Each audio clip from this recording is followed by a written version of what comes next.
Good morning guys, and welcome back to my channel. So today I have a video for you guys that I haven't done in a really long time, which is a perfume declutter. So I feel like I am long overdue, and most of these bottles I no longer have, so this will be a voiceover video. So if you're interested in seeing what fragrances I've recently let go of my collection, then make sure to stay tuned. Also, if this is your first time on my channel, thank you so much for stopping by. My name is Alithia, and on this channel we talk mostly about perfume, so if that is your thing, make sure to head on down and hit the subscribe button. So before we get into today's declutter, I do want to let you know just a couple of reasons for why I have decluttered some of these perfumes or why I felt the need to declutter. So for one thing, I am letting go of some perfumes in this video that I really like. Of course, I will explain to you my reasoning for each perfume, why I'm letting it go, but ultimately, I don't want to keep anything in my collection that I am not wearing or not 100% in love with. And I'm also trying to keep my collection down to a manageable number. So as I've told you guys many times, my ultimate dream is to have a collection that is about 25 or 30 perfumes. I don't think that's going to happen anytime soon just because I'm on YouTube and this is what I do and I'm always receiving new perfumes. So I think it's a little unrealistic for myself to think that I'm going to have a perfume collection that's 25 or 30.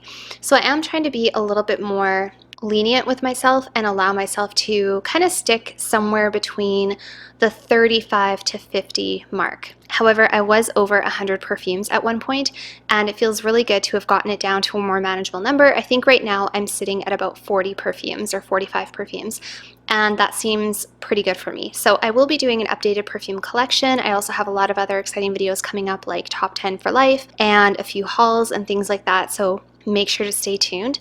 And without further ado, let's get started. Okay, so starting out with perfume number one, I did let go of Jazz Club. So a lot of you guys are going to be shocked to hear that because you know how much I love Jazz Club. However, one thing I have learned about myself is that I love a lot of unisex scents, but I do prefer how they smell on the opposite sex. So I much prefer the smell of Jazz Club on my partner or on a man in general than I do on myself. I think it is still one of the sexiest perfumes I've ever smelled in my life, and I absolutely love it, and it has good performance. For myself, I just cannot wear it because I prefer how it smells on a man. So simple as that. So that one I was kind of holding on to because of the wrong reasons, because I really liked how it smelled, but I was never going to wear it myself. So that one I did let go of. Another one from Replica that I did let go of was a Lipstick On. So this one again was one that was discontinued, very highly coveted. A lot of people speak very highly of Lipstick On. It is a beautiful powdery perfume that really does kind of smell like lipstick, and I absolutely loved it. It was very similar to me to Rolling in Love by Kilian, which I also used to have and no longer have. And I think that that note profile itself is just something that isn't going to work out for me. It's something I love to appreciate. I can come up to it and smell it and spray it on paper and think it smells so good. But the issue that I had with Lipstick On was when I actually wore it, I did not like how it made me feel. I didn't like the waft I was getting coming up off of my skin. It just plain and simple wasn't really for me. So yeah, I love that one. I still think it's beautiful, but that one did leave my collection. Another one that I finally let go of after a lot of thought was Elisab Girl of Now. So this one, you guys, I've told you in other videos that sometimes I go back and forth with it because it is a very sweet perfume. I think it's a little bit polarizing. It's one that I have owned twice now, and it is just a little too sweet for me. It's kind of weird because it was also one of those perfumes I did reach for, so it wasn't like I didn't wear it. I did wear it, but I don't know, I kind of would go back and forth, and sometimes I'd pick it up and I'd love it, and other days I would pick it up and I would hate it. I would think it was just too sweet. So I decided it was enough going back and forth, and if I'm sort of on the fence about it, then I probably shouldn't have it because that's a pretty clear indicator that it's not for me. Another one that I decluttered that should not come as a surprise to you guys is Armani C Eau de Parfum. So this is the newer formulation. I don't know for sure, so don't quote me, but a lot of forums that I've read and a lot of reviews that I've read, people have said that Armani C has been reformulated at some point. I do remember when it first came out years ago, when I first smelt it, like when it very first came out, I thought it was so beautiful, and it was a lot richer in the vanilla, or that's what I thought. And for some reason, this most recent formulation pulls very green and kind of sharp to my nose. It's not as vanillic as what it used to be. There is a note of cassis in it, and that kind of can be a little bit sharp and green and have like an ammonia type of a scent to it. And that's what I was getting a lot of with this perfume, and especially on my skin, it just never became what I wanted it to become, and it definitely does not smell to me the way it used to when it first came out. So this one I tried to love because so many people have it in their collection, and so many times when I'm watching YouTube, people are raving about this one, but it just is one that I knew was not going to work for me. And I have tried all the flankers, and I've tried the new Armani C Intense, and that one also doesn't really work for me, at least not yet. So another one that I let go of simply because I have not reached for it in well over a year is NARCISO ROUGE. So this officially means I no longer have any Narciso Rodriguez fragrances in my collection, which is really bizarre because I love musky fragrances, and I actually like all of the ones in the collection. I like the one in the white bottle. I like all of the cubes, including the ombre, although I felt that one didn't have very good lasting power. But I really like Narciso Rodriguez, so it's strange because as of right now, I do not have a single Narciso fragrance in my collection, but the reason I let this one go is solely because I was not reaching for it. It was one that I used to wear quite a lot, and I don't know if I just grew tired of it or what the case is, but it's just one that I just have not been wanting to reach for at least a year. So if it sat there for that long and I've had lots of occasions to wear it, then that just tells me that maybe it's time for me to pass it on. And every time I would pick it up and smell it, I would ask myself if I would miss it if it wasn't there, and the answer was always no. So I did let go of NARCISO ROUGE. Another one that I let go of that is going to sound a little strange is Glossier You. So this one, you guys, I have told you I have only ever worn this to work. This has become sort of my work scent because it is a very inoffensive, irisy, powdery, musky, sort of a pencil shaving type of scent. It doesn't really smell like a perfume. A lot of people, including the website, describe it as smelling like you but better. And it really does have that quality about it. It is a very pleasant perfume. I really, really like it, and I still recommend it for people who are looking for a perfume that doesn't smell like a perfume, something that is not offensive. My issue with this one is that I started associating it with work, and that sounds weird, but basically now every time I would pick it up and smell it, it reminds me of being at work. And I don't know, I think I just shouldn't wear perfume to work anymore. I usually don't, or else I wear a very light one, but I want my perfumes in my collection to remind me of holidays and shopping and time with people I love and time with my partner, and I want my perfumes to have those kind of feelings and memories associated with them. And unfortunately, I have very, very clearly attached being at work to that perfume. Not that that's a bad thing. I love my job. I love what I do. But anyway, that perfume just doesn't work for me anymore. And I'm going to stop wearing perfume to work because I'm finding that when I do that, sometimes it ruins it for me a little bit. A little strange, but that's how I feel about it. So Glossier You, I have decided to let go because I can't think of any other occasion I would wear that perfume except to work. Another one I decided to let go of is Gucci Bloom. So this is one that I love, you guys. I love the way this smells, but I don't love the way it smells on me. So it's one of those bottles I was keeping because the bottle was so beautiful, because I felt like I needed it, because so many other people had it, and it is a gorgeous, gorgeous perfume, and I love how it smells on other people, but it's one of those perfumes that I can appreciate at the atomizer, but when I actually wear it, I don't enjoy the sillage and the scent bubble that I'm creating around myself. So one of those strange perfumes that I can appreciate from afar but don't actually like wearing myself. I still recommend it. I still think it's a beautiful, classy, honeysuckle, tuberosy, floral fragrance for the summertime. I think it's very elegant, but it just does not work for me. Another one that I let go of that you guys will not be surprised about is Gypsy Water from Byredo. Yes, I finally decided to let go of Gypsy Water. So that one was sort of a blind buy, not really. I had smelt it in a sample form before, but hadn't really given it enough of a chance. And I thought, you know what, there has to be something with this perfume. Everyone seems to love it. It's on the top selling list. And I decided to get it and see if it would work for me. And after wearing it a couple of times and having it in my house for well over a month, I think, I still decided in the end it was not for me. There's just something about it. I don't know, I think it's almost a little too masculine for me. And at the same time, I don't think it's too masculine for other people. Like if I smelt it on a woman walking by, I would think she smelled wonderful. But it's just not for me, plain and simple. So yeah, Gypsy Water, I did already find a good home for that one. And yeah, it just wasn't the Byredo that was meant to be in my collection. Another one that I did let go of is Dylan Blue from Versace. So this one, I was hoping I would like it. It's a really nice shampoo-y apple summer scent. It has actually really good longevity for what it is, and I kind of liked it for wearing to the gym, but I just wasn't in love with it. I was hoping I would really enjoy it. You guys know, if you watch my channel, that citrusy, fresh summer scents are, I have a hard time finding ones I like. I don't know what it is. I love citruses, but it seems to be very few and far between that I will actually keep a citrus scent in my collection, or like a fresh shampoo-y scent.